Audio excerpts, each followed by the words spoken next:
Voilà. Et vraiment, moi, quand j'entends tout ça, on n'a jamais vu un blanc jugé en Afrique.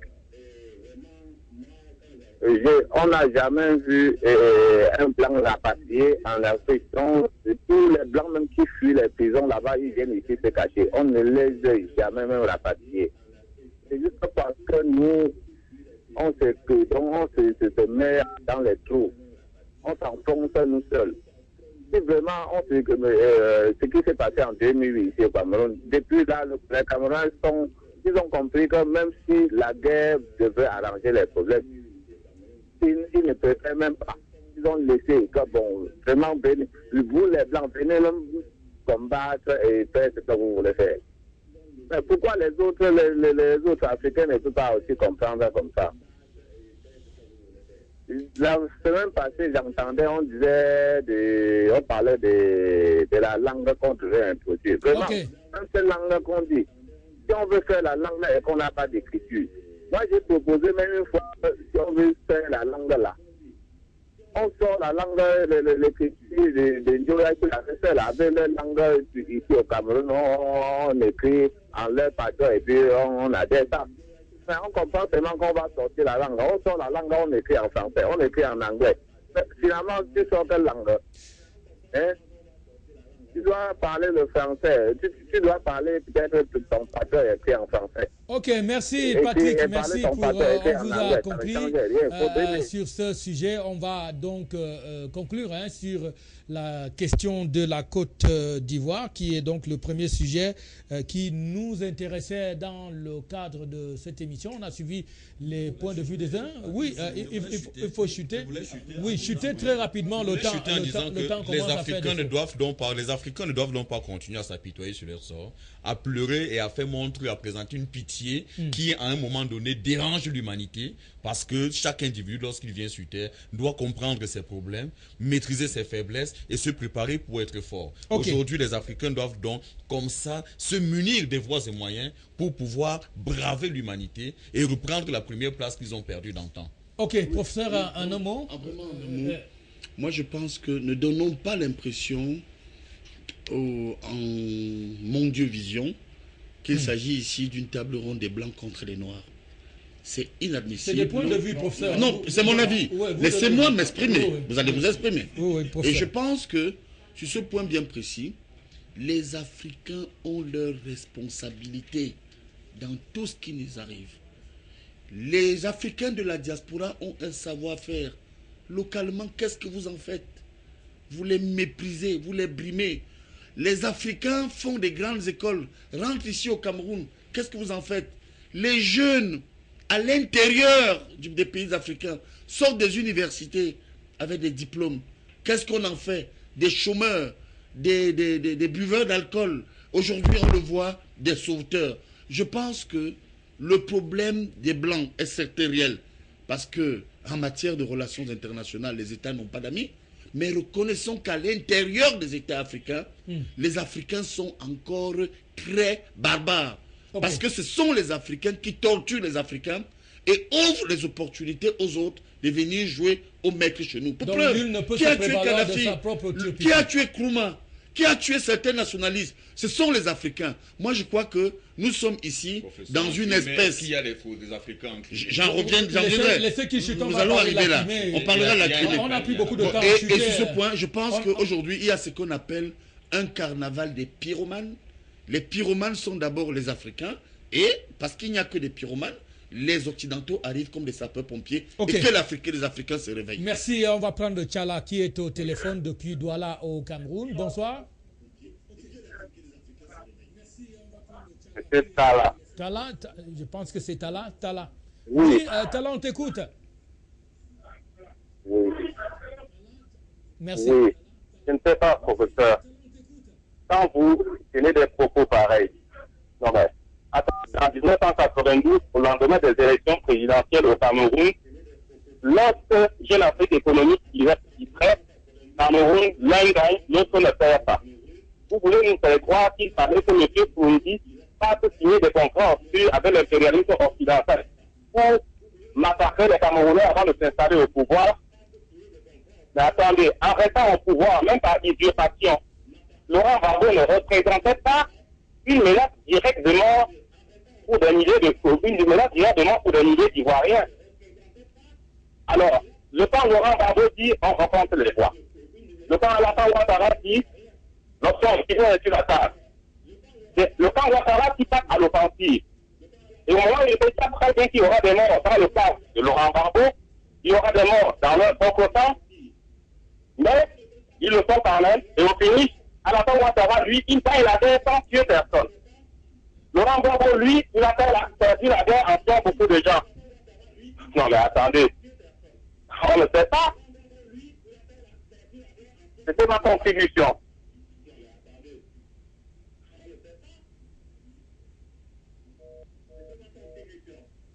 Merci à vous.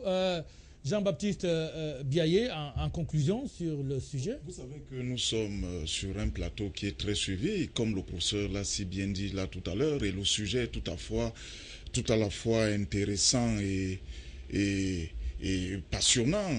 Mais je voudrais dire, toute proportion gardée, que les avis que nous émettons ici sur ce plateau sont nos propres avis.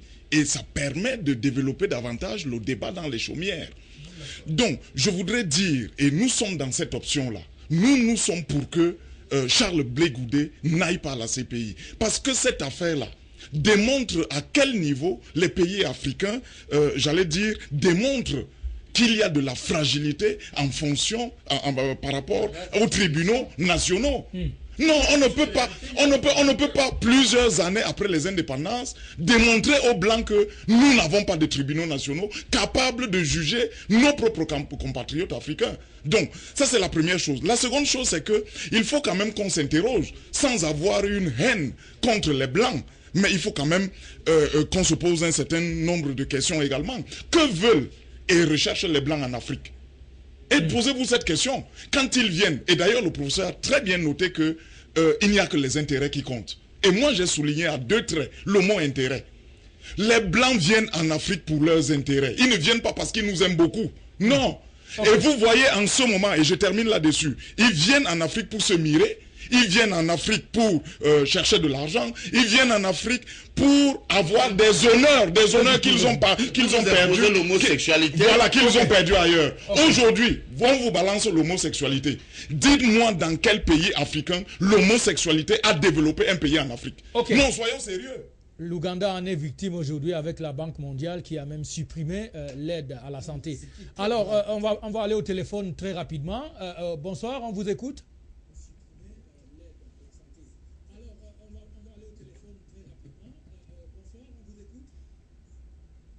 Oui, je vous rappelle, c'était pour intervenir à votre émission.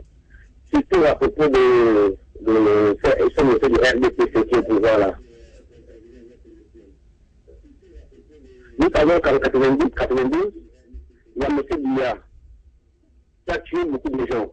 Oui, allez-y, on vous écoute. Est-ce qu'il y a un nombre limité? Hein? Nous avons vu en 98, lors de la marche de la faim. Les gens ont marché, on a tiré sur eux parce qu'ils avaient faim. Nous voyons que ces enfants des chefs d'État africains, qui narrent les populations, qui se baladent en Europe avec des voitures, qui achètent des villas partout, avec la population meurt de faim. Et là, on ne doit pas intervenir. Nous avons vu à la télévision Blé Goudé, qui est là devant, en train d'exciter les foules. Il excitait le fou. Hein? Pour tuer sur les gens. Mais après ça, les gens ont dit qu'ils doivent trouver un chef d'État ou un individu s'arrange à exterminer les gens. Il faut qu'ils assument. Hein? On n'est pas dégoûté seul. Nous savons qu'un grand tueur, il fait beaucoup tuer, c'est James Soro. Il a beaucoup tué sur les gens. Il a tué sur les gens. Hein? Il a préparé des coups. Tout ça doit être traduit. Après 60 ans, nous devons arrêter. Nous devons arrêter de distinguer les blancs. Les qui ont créé les qui vendaient les noirs. C'était toujours les noirs. Les qui vendent les pays. Ok, merci à vous pour votre intervention. Le temps de passer à Shinko, je crois que... Est-ce qu'on a... on a quelqu'un d'autre en ligne depuis Libreville? Yves, non, Yves, il est parti, il va peut-être revenir tout à l'heure à Chinko, très rapidement. On rappelle tout à l'heure le téléspectateur qui appelle, nous parlons du cas ivoirien et on ne parle pas du Cameroun. Oui, donc, en fait, et puis il convient quand même de noter qu'en 92, le président Biya n'a véritablement pas commis, n'est-ce pas, d'actes criminels en tuant, parce que c'est ce qu'il disait. Donc, il faut rectifier cela avant de continuer en disant... il faut donc continuer en disant que nous, personnellement, on s'est dit que les Africains sont intellectuellement capables de développer l'Afrique. Mais ce qui nous manque, c'est des institutions fortes. Et c'est à nous-mêmes d'initier, de mettre sur place ces institutions. On ne va pas en longueur de journée se leurrer pour dire ci ou pour dire ça. C'est-à-dire, la véritable responsabilité nous revient à nous les Africains. C'est à nous qui revient effectivement de construire l'Afrique. Donc, quand on parle du Cameroun, le cas du Cameroun est quelque peu, j'allais dire, différent. Mais ce qui est aussi sûr, c'est quoi? C'est qu'on doit, comme quelqu'un parlait tout à l'heure au début, permettez-moi de revenir dessus, pour dire que, effectivement, on doit pouvoir développer les institutions nationales. On doit pouvoir développer l'Afrique et sortir, n'est-ce pas, de la pauvreté, parce que c'est ça qui est important. Donner la chance aux Africains de mener une vie aisée. C'est ça qui fait problème. Moi, je me réjouis encore une fois de plus. À une époque, j'étais au Soudan où j'avais vu les Soudanais sortir dans la rue pour dire à leur président, non, nous ne voulons pas que tu ailles. Il devait se rendre en Chine alors qu'on lui avait lancé un mandat à la Cour pénale internationale de justice. Et il lui disait, non, nous ne voulons pas que tu sortes. Nous te voulons encore au Soudan pour nous aider à construire et à développer. Et effectivement, il le fait. D'accord, merci. Voilà, on va lire quelques derniers messages. Je suis Nkodo, si au Cameroun, si Blé Goudé est traduit à la CPI, c'est parce qu'il a tué. Est-ce que Soro n'a pas aussi tué des gens en Côte d'Ivoire? C'est une injustice totale. Donc, c'est ce que pense ce téléspectateur. Notre message, si les Africains ne veulent pas grandir et prendre leur destin en main, qu'ils n'accusent pas ceux qui ne s'occupent que de leurs intérêts. Ces gens depuis Yaoundé qui le pensent. Bonsoir, Blé Goudé. À la CPI, l'Afrique doit s'indigner de cette décision de la Côte d'Ivoire, mais on doit nous fustiger le Ghana pour l'avoir renvoyé en Côte d'Ivoire. Donc il pense que le Ghana n'aurait pas dû envoyer Charles Blé Goudé en Côte d'Ivoire. La réconciliation ivoirienne réelle se fera avec la libération de Laurent Gbagbo. C'est ce que pense donc Din Ahmed qui envoie ce message. Il vaut mieux que Blé Goudé soit transféré à la CPI pour sa propre sécurité. C'est ce que pense Diop Abdoulaye qui est donc qui nous envoie ce message et qui dit il faut avant tout que votre intervenant maîtrise l'actualité ivoirienne pour s'atteler sur la question de la succession du pouvoir en Côte d'Ivoire. Bon, je ne sais pas de quel intervenant il veut parler. Des hauts responsables de la Serbie ont également comparu devant la CPI et ils sont blancs. Malheureusement, les plus grands génocides de ces dernières années se passent principalement en Afrique et le discours noir-blanc est donc dépassé. C'est ce que pense ce message. Voilà, on va peut-être se quitter sur ces messages, sur ce sujet-là. Yves qui insiste, on va très rapidement prendre Yves depuis Libreville au Gabon.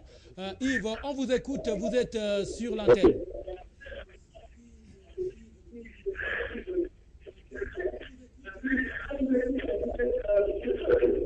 Oui, je disais, nous avons suivi un souci de Cameroun. Parce que je vois toujours ce monsieur du RDPC qui est là, qui est toujours en train de parler de choses qui ne tiennent pas debout. Nous savons que les plus puissants de cette terre, ce sont les chefs d'État. Ils ont le droit de vie et de mort sur la population. Nous avons vu en 90, M. Biya, lors de la grève, nous avons marché de Bonabéry, à quoi tout ça. Arrivé, il a commencé à tirer sur les gens. les gens sont morts. Si à la fin de son règne, la CPI veut le traquer, est-ce qu'on va se plaindre? Non. En 98, lors de la marche de la faim, les gens décident de marcher parce qu'ils ont faim. On les bloque le train de Vaury. On tire sur eux. Il y a eu des morts qui sont tombés dans l'eau. Si à la fin de son règne, on cherche à l'arrêter, est-ce qu'on va lui faire un crime contre l'humanité? Non. C'est pour ça que je veux dire. Et en plus, tous ces enfants des chefs d'État, qui passent le temps à naviguer les populations, en train de faire les boîtes quoi, hein, qui construisent des maisons par là, hein, on doit les lister, se brader comme ça, d'une seule. Bon, en train de citer les foules, de citer les populations, de finir les choses. Ok, merci, on vous a compris. On aurait souhaité une intervention sur le cas Blé Goudé. Vous avez choisi de parler du Cameroun. Le sujet n'est pas à l'ordre du jour. Moi, pour la valeur de votre émission, je pense qu'il faut faire extrêmement attention. Nous avons parlé de Kadhafi et nous avons parlé de la Syrie. Souvenez-vous, il y avait une espèce de conseil national de transition qui était truffé des intellectuels qui disaient que Kadhafi était un dictateur. On le voit aujourd'hui en Syrie. Et ils ont préparé l'opinion. Kadhafi a été tué. Aujourd'hui, on voit ce que la Libye est devenue. Mais je ne peux pas laisser que certains sabotent votre émission. Pourquoi? Vraiment, je vais être court. Si vous prenez la géopolitique de l'Afrique, Union africaine, c'est 5 sous-régions. La zone CEDEAO, conflit total. Côte d'Ivoire, Mali, Sierra Leone, Nigeria, Niger. Déstabilisation, ça ne va pas là-bas. Vous prenez la zone UMA, Union du Maghreb arabe. Vous allez constater que l'Égypte est complètement à terre depuis le départ de Moubarak. La Tunisie n'existe plus. On a tué Kadhafi. Je ne parlerai pas de l'Algérie qui est au bord de l'explosion. Troisième zone, East Africa Community, zone comme ça. Vous avez le Kenya qui sort d'une guerre, l'Éthiopie est en guerre, l'Érythrée et ailleurs, c'est la catastrophe. La Somalie, il n'y a plus d'État là-bas. Bien, maintenant vous revenez dans une 4e zone, SADC, là-bas ils sortent d'une souffrance incommensurable de pratiquement une 50aine d'années sous la domination coloniale du fait des relations Est-Ouest. Il nous reste une seule zone, la zone CEDEAO, 5e zone sous-régionale de l'Union africaine. Regardez, le Tchad sort d'une guerre très essoufflée. Le Congo sort de la guerre qui a opposé les présidents Lissouba et Sassou Nguesso.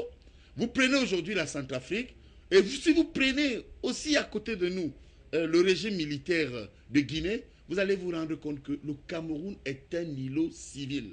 Un modèle de paix et un modèle d'État en Afrique où ils font bon vivre, où les gens s'expriment. Moi, je sors de Brazzaville. On nous écoute à Brazzaville. On nous écoute au Tchad. Je vous assure, à Brazzaville, sur un plateau comme nous le faisons actuellement au Cameroun, vous parlez du président Sassou, on vous met en prison.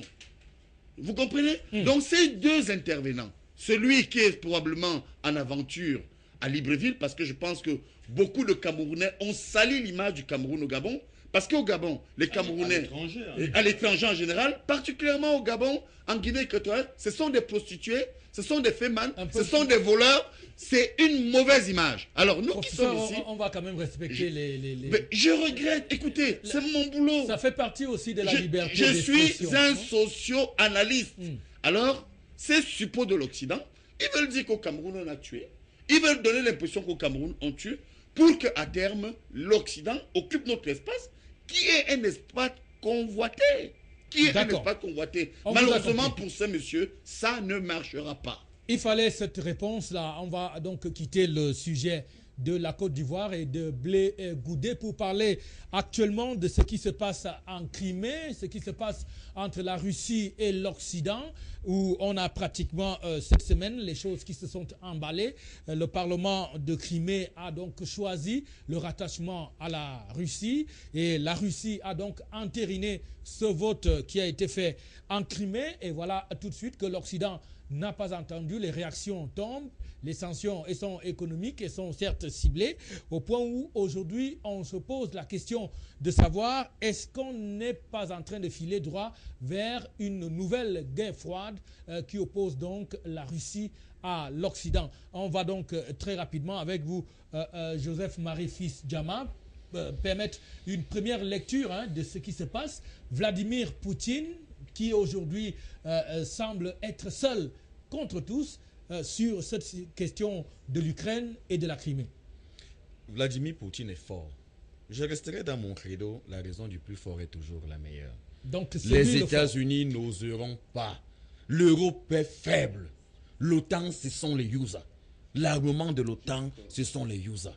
Il n'y a rien que puissent dire les Européens aux Russes. Les Russes économiquement sont forts. C'est les Russes qui donnent économiquement le gaz à toute l'Europe. Vraiment, et je vous donne quelques jours que les Européens, les Occidentaux essayent un peu d'avancer d'un pouce sur ce terrain et vous verrez comment ils mourront comme des petits lapins de froid. Vous le verrez bien. Quant à Barack Obama, il est assez averti et il fait montre d'une grande sagesse et d'intelligence dans sa manière de manœuvrer. Il se garde bien de pousser la Russie à bout. Aujourd'hui, vous avez pu constater que ce fameux référendum, sur le plan statutaire, au niveau des Nations Unies, n'a pas de raison d'être. Mais elle est effective. Il est effectif autant pour moi. Aujourd'hui, on a un plébiscite. Le Parlement a validé. Et aujourd'hui, la Crimée est rattachée à la Russie, ce qui est validé. Rien ne pourra changer la donne parce que je vous ai dit tout à l'heure, il faut connaître tes capacités. La vie n'est que faite de stratégie et toute la vie est la guerre. Alors, professeur, il n'y a pas équilibre de force. Donc là, c'est la Russie qui semble tenir le bon bout. D'abord, il faut dire que c'est bien fait pour l'Occident. Vous savez, les Occidentaux ont institué et imposé l'esclavage en Afrique. 15e siècle, ça a duré 4 siècles. On a nos frères déportés dans les Amériques, Guadeloupe, Martinique, Guyane, etc. Et vous verrez que après l'esclavage, les Occidentaux nous ont imposé de novembre 1884 à février 1885 la colonisation. C'était une espèce d'esclavage transformé. Avec l'évolution des temps et la Première Guerre mondiale, ils ont vu que l'esclavage était très visible. Ils se sont rendus compte que la colonisation était sauvage. Ils ont donc imposé une forme d'esclavage et de colonisation en instituant, en nous imposant ce que nous appelons en sciences politiques l'institutionnalisme. Ils mettent en place une nouvelle forme d'esclavage. 1944, ils créent le FMI et la Banque mondiale. C'est les accords de Bretton Woods où vous êtes esclave parce qu'économiquement, on vous contrôle. En 1945, ils mettent en place l'Organisation des Nations Unies où les Africains sont esclaves parce qu'ils ne sont même pas parmi les 5 membres permanents du Conseil de sécurité. En 1947, ils se disent, ah ben tiens, l'esclavage est terminé. Nous contrôlons l'économie, mais on a oublié le commerce. Ils vous mettent en place l'ITO en 1947, International Trade Organization. Ça devient le GATT en 1947. Et récemment, après les accords de Marrakech en 1994, ils créent l'OMC. Alors vous voyez que ce sont là des instruments de domination qui ont fait des Africains des éternels esclaves. Malheureusement, nous les intellectuels africains, nous jouons sur ça pour expliquer certains mécanismes de fonctionnement de nos États. Aujourd'hui, il faut agir pour ça. En 90, malheureusement pour eux, ils ont donc autorégulé le monde. N'oubliez pas qu'en 1955, il y a ce qu'on a appelé les pays du pacte de Varsovie. 55, c'est-à-dire que les pays pro-soviétiques, parce que Yalta que vous entendez parler, division du monde en 2 blocs, Yalta se trouve en Crimée. Et c'est grâce aux Russes, avec la terrible bataille de Crimée en 21, que la Crimée est plus ou moins restée au camp des vainqueurs. Alors que se passe-t-il aujourd'hui?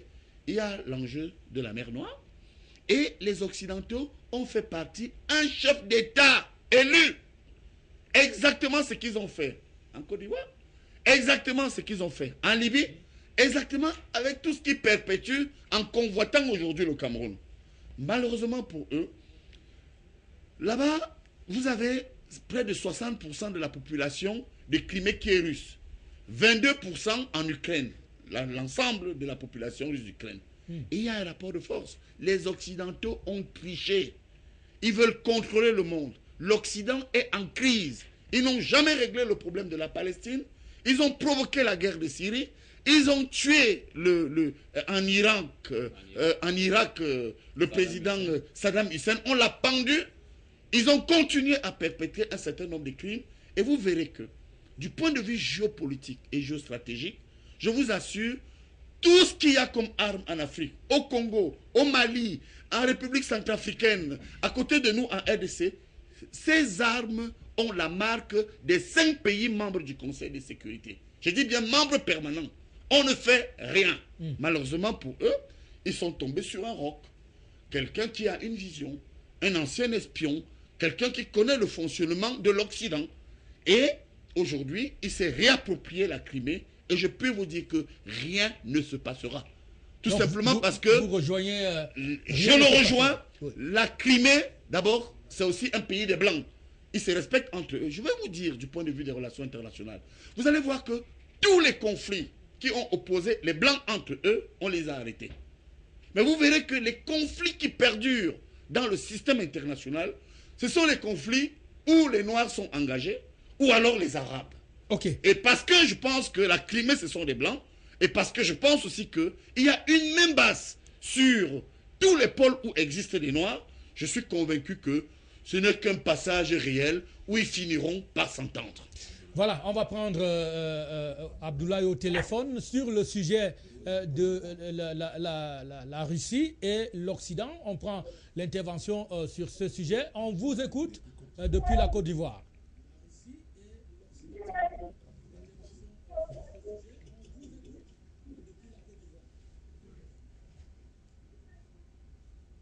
Allô?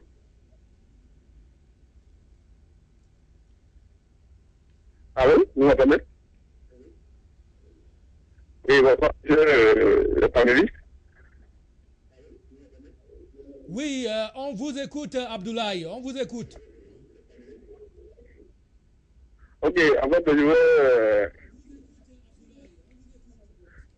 Ok, malheureusement, j'ai appelé un peu en retard. Je voulais même intervenir sur le sujet passé, mais comme déjà dit sur l'Ukraine. Par rapport à l'Ukraine, je voudrais juste dire que je suis très heureux de voir le professeur en train de vraiment détailler, donner assez d'informations concernant l'Europe. J'ai l'impression que il n'est pas du tout, il est bien informé pour ce qui concerne l'Europe, mais il n'est pas du tout informé pour ce qui concerne son continent, l'Afrique.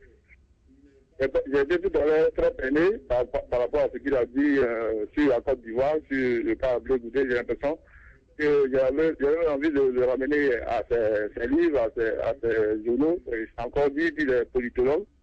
Et là, cela me donne très désagréablement. Par rapport à l'Ukraine, je pense qu'il fait bien. Je ne comprends pas pourquoi il accuse. Il dit une chose et il dit au contraire. Cette partie, c'est lui qui accuse les Occidentaux, c'est lui qui accuse les Blancs de faire ceci, de faire cela. C'est ce dont nous avons parlé concernant l'Afrique et il a réuni en bloc pour dire non, arrêtons d'accuser les Français, arrêtons d'accuser ceci.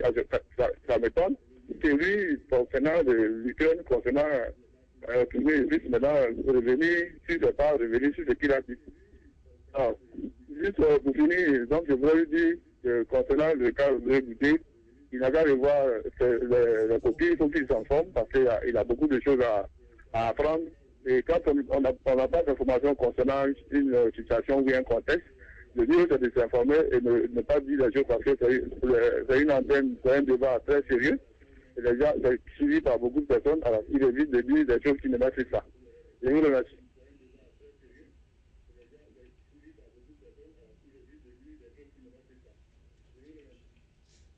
Merci Abdoulaye, on vous a suivi depuis la Côte d'Ivoire. Retour sur ce plateau. Jean-Baptiste Biaye, c'est maintenant votre tour de prendre la parole sur en Côte d'Ivoire, chez Abdoulaye, oui, qui pense comme moi. Ok, voilà donc c'est pour ça que les idées se partagent. Tout à fait. Alors Jean-Baptiste Biaye, aujourd'hui, est-ce qu'on a des raisons de craindre une nouvelle guerre froide? Et quelles pourraient être les conséquences pour le continent africain si jamais les choses perduraient, parce que là, on est pratiquement déjà dans l'escalade. D'abord, le cas Bachar al-Assad nous montre à souhait que les Occidentaux ne s'entendent plus sur rien. Si hier, avant les guerres mondiales, comme le professeur l'a dit, ils s'entendaient sur un strict minimum, aujourd'hui, on se rend compte à l'évidence qu'ils ne s'entendent plus sur pratiquement rien. Aujourd'hui, le cas Bachar al-Assad est un cas tout à fait embarrassant, où les États-Unis tiennent un bout, où les Européens tiennent un autre bout. Et finalement, ils ne s'entendent plus sur rien. Dès que j'ai dit ça, je voudrais, toute proportion gardée, dire qu'on ne peut plus assister, me semble-t-il, aujourd'hui à une sorte de guerre froide. Parce que si hier, il y avait d'un côté la Russie et l'Occident, qui se regardaient pratiquement en chien de faïence, il y a déjà une alternative aujourd'hui. Vous savez qu'il y a un nouveau dragon du monde qu'on appelle la Chine. Et donc, de ce point de vue, même si la Chine peut être faible militairement, mais je pense que c'est une puissance avec laquelle il faut désormais compter pour ne plus parler. Et donc, de ce point de vue, moi, je pense que les équilibres du monde vont se jouer entre ces grandes puissances aujourd'hui. Pour ce qui est de Vladimir Poutine, il faut dire que c'est un ancien agent du KGB.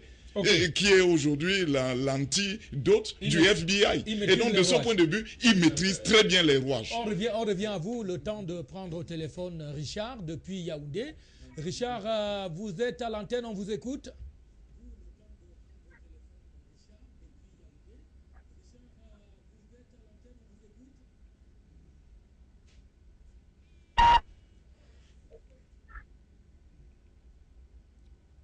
Allô?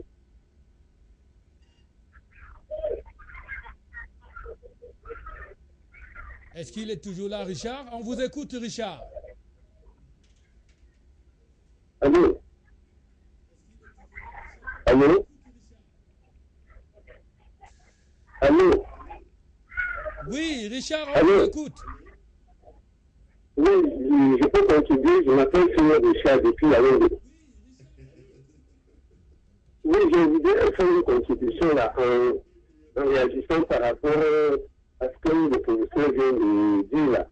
Lorsqu'il a fallu parler du revers de la main, refuser les contributions de certains auditeurs par rapport au problème camerounais. Oui, il est à condamner, mais je crois que c'est à tort. Lorsque nous suivons Afrique Média, c'est surtout une question pour les jeunes Africains.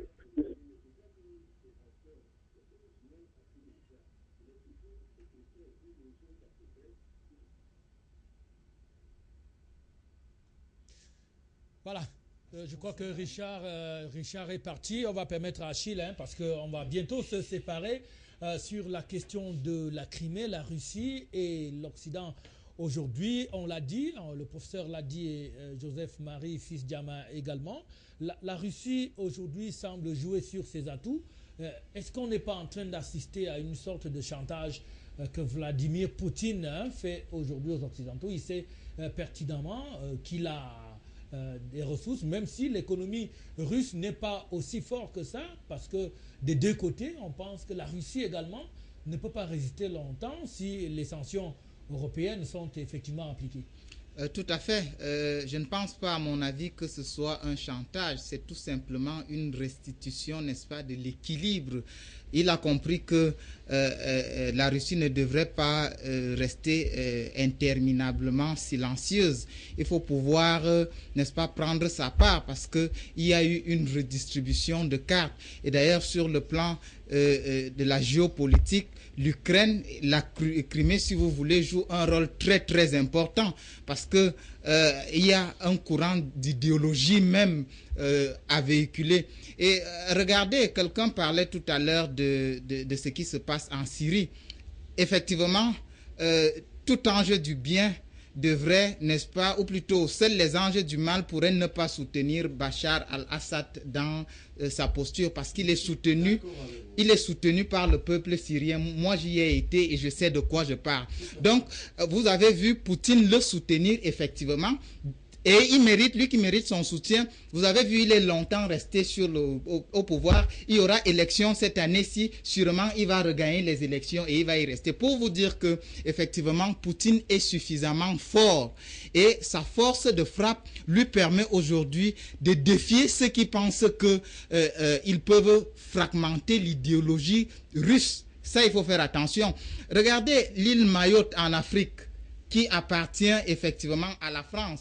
Comment expliquez-vous que ces îles Mayotte qui sont en Afrique soient gouvernées par la France et que les autochtones, les peuples de ces îles-là soient marginalisés? Vous coupez, cher frère, hein, je vous prends parce que ce que vous expliquez est important. C'est qu'il est en train de dire, la France organise un référendum aux Comores. Les Comores, c'est les grandes Comores et les petites Comores. Une zone vote non et l'autre zone vote oui, Mayotte, mais Mayotte devient français. Et la même chose se produit. Mais la même chose se produit au Cameroun. Les Nations Unies ont organisé dans les années. Aujourd'hui, nous célébrons le référendum, la réunification. Pourquoi? Une partie du Cameroun est au Nigeria, donnée au Nigeria, une autre partie à la Centrafrique, une autre au Tchad, au Gabon et au Congo. Parce que je vous ai dit, c'est la raison du plus fort. On dit que alors pour chuter sur les 30 secondes que vous m'avez donné, vous avez la même chose aux îles Malouines, entre l'Argentine et cette Angleterre qui soutient et qui est contre Poutine aujourd'hui. Mais les Malouines, mais c'est argentin. Et encore, sur la géopolitique, la France est le seul pays au monde, membre du G8, qui est sur tous les continents, y compris en Amérique du Sud. Tous les États d'Amérique du Sud, je dis bien tous les États d'Amérique du Sud sont indépendants, sauf la Guyane française. Donc c'est vous dire que la France est dans la Caraïbe, avec la Martinique et la Guadeloupe. La France est en Guyane. Et maintenant, je chute en vous disant que la France est 2 fois en Afrique. C'est-à-dire à l'île de la Réunion et à Mayotte. Alors, ils sont mal placés pour donner des leçons, voilà. à la Russie. Le professeur a en fait dit... il a chuté à votre place. Oui, bon, donc, on va donc vous remercier pour ce fair play au niveau du plateau. Le temps pour nous d'évacuer ce dernier message avant qu'on ne se sépare. Moi, ce message qui tarde à être lu, moi je pense que le problème de la Crimée est juste une tapage, un tapage entre les membres permanents du Conseil de sécurité. Comme l'a dit le professeur, il va se régler, mais la plaie reste toujours ouverte en ce qui concerne donc ces 2 pays. Il va se régler de lui-même, toujours et toujours l'Afrique, car si ce problème était sur le continent africain, certainement que le problème allait être un peu plus grave et tenir pendant un plus grand nombre d'années. C'est un message qui vient donc de la Côte d'Ivoire et qui parle donc de cette situation que vit aujourd'hui la Crimée avec la Russie et l'Occident qui se regardent en chien de faïence. Mesdames, Messieurs, vous l'avez compris, on a épuisé pratiquement les 90 minutes qui étaient dédiées à cette émission. On n'a pratiquement pas vu le temps passer. Il ne me reste plus qu'à dire merci à nos panélistes, à Achille Nkor, à Jean-Baptiste Biaye, Joseph-Marie Fils Diama et le professeur Mesanga Nyamding. En un mot, le programme du 24 mars, vous descendez à Yabassi. Oui, dans quelques déjà instants. Après, là, je prends la route pour le 29e anniversaire. On vous souhaite déjà un bon voyage. Et je voudrais aussi rappeler aux téléspectateurs au Cameroun qui ont aimé Charles Atéba-Yéné que nous avons lancé pour le 29e anniversaire l'opération Brassard Noir et Foulard Noir. Foulard Noir pour rendre hommage à Charles Atéba-Yéné. Nous, c'est-à-dire les biaïstes, pardonnez-moi, la clim est très forte ici. Voilà, merci. On s'en excuse. Et les obsèques de Charles Atéba-Yéné, c'est pour le week-end prochain. Le week-end, la levée, c'est jeudi. Jeudi.